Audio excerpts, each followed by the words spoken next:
It's time for the red pill. A few weeks ago, I broke the info that a joint Drake and Future project was coming out of nowhere.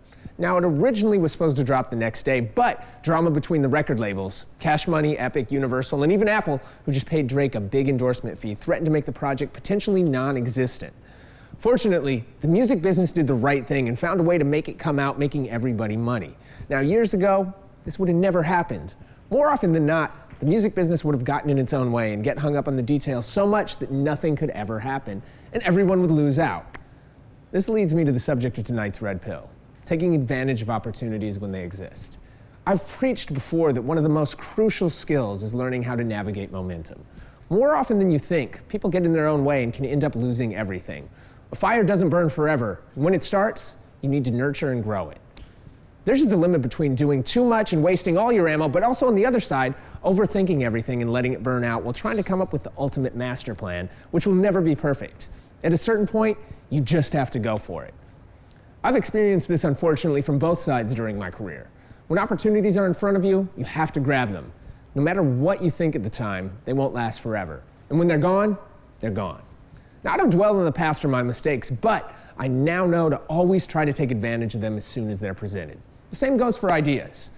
I started Dash Radio after having this idea for years and finally waking up one morning realizing that if I didn't do it now, somebody else would and I'd be out of luck. No excuses. Luckily, I was right. We hit the digital radio broadcasting market first and have taken the lead in the space, but now others are starting to follow. Those in play first are usually the winners. Now, that's why you see other services with more features than, say, an Instagram or whatever come up, but since they already own the space and have the audience, everybody else is already lost. Now, don't let things in life slip away. Be bold and take what's in front of you. Don't get caught up in waiting forever. The early bird truly gets the worm. Going back to the Drake and Future project, many collaborative projects over the years in the music business have failed to materialize because either the artist didn't focus or labels couldn't find a way to cooperate. First off, shouts go to Drake and Future for having the vision to see the demand that a project between both of them would have in the market, and then having the courage to put out a body of work created in just 6 days, something most people would sit on until they felt was right.